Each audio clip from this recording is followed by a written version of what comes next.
काही नेते तर भांग पिऊन बोलल्यासारखं बोलत होते, टीका करत होती आणि अशा लोकांना सभ्य भाषेत उत्तर देणं हे योग्य नव्हतं. हे चांगल्यापैकी मनोज जरांगे पाटील यांना माहीत होतं. ज्यांना ज्या भाषेत समजतं त्यांना त्याच भाषेत मनोज जरांगे पाटलांनी उत्तरं दिली. मनोज जरांगे पाटील म्हणजे साधा आणि सोपा विषय नाही. मनोज जरांगे पाटलांनं सांगितलं होतं की आरक्षण घेतल्याशिवाय मी 1 इंचही मागं हटणार नाही आणि त्यांनी आपला दिलेला शब्द पूर्ण करून दाखवला. टप्प्याटप्प्यानं सुरुवातीला उपोषण करून, उपोषणाच्या धारेवर धरून, सरकारला वेळोवेळी मुदतवाढ देऊन, शिंदे समिती गठीत करून, टप्प्याटप्प्यानं 2 वर्षात आंदोलनाचे टप्पे करत करत प्रामाणिकपणे मराठ्यांचा विजय खेचून आणला. मागे कुठलीच मोठी ताकद नसताना, प्रस्थापित आमदार खासदार घराण्यातील एखादं मोठं वलय नसताना मनोज जरांगे पाटील हे सामान्य कुटुंबातील आहेत आणि त्यांच्या मागे कुठला असा वारसा नाही.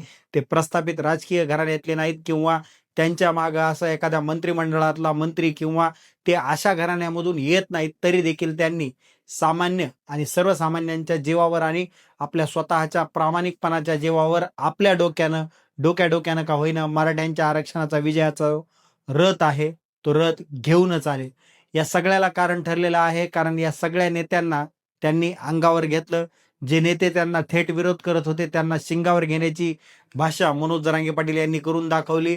मनोज जरांगे पाटलांनी स्वतःचं कुटुंब उघड्यावर टाकून वेळोवेळी आलेल्या नेत्याला, जो नेता अंगावर येईल त्याला शिंगावर घेतल्याशिवाय राहणार नाही, ही भूमिका घेऊन फक्त आणि फक्त समाजाच्या बाजूने आणि प्रामाणिकपणे आपला लढा लढत लढत विजयाचा रथ जो आहे तो खेचून आणलेला आहे.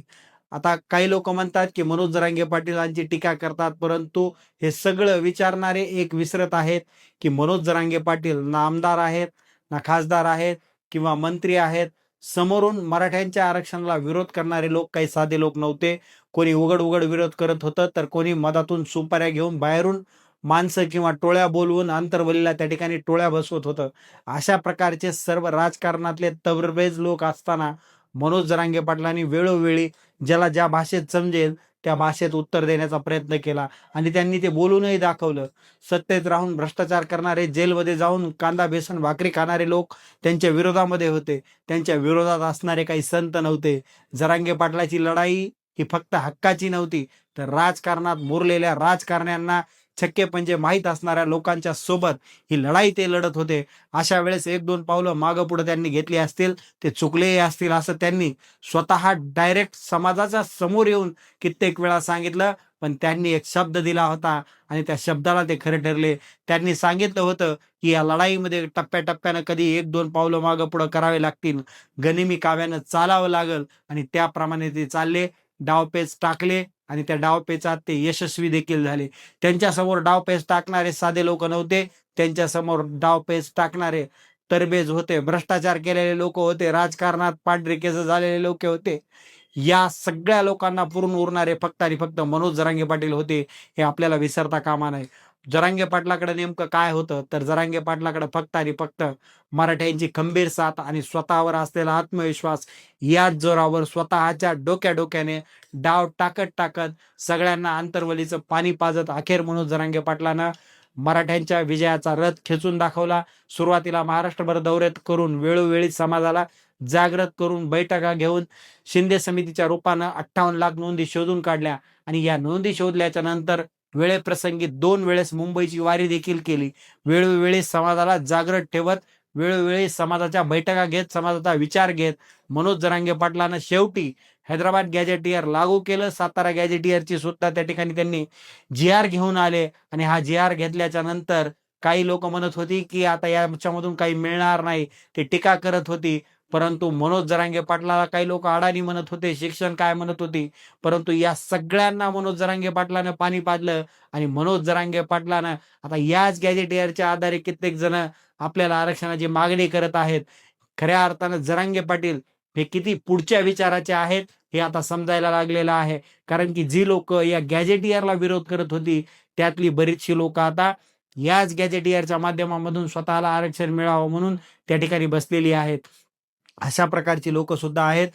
काही लोक तर म्हणत होती की हे गॅजेटियर गुलामीचं आहे आणि आता तीच लोक स्वतःला त्याच गॅजेटनुसार आरक्षण मिळावं म्हणून त्या ठिकाणी काही जण उपोषणाला सुद्धा बसलेली आहेत.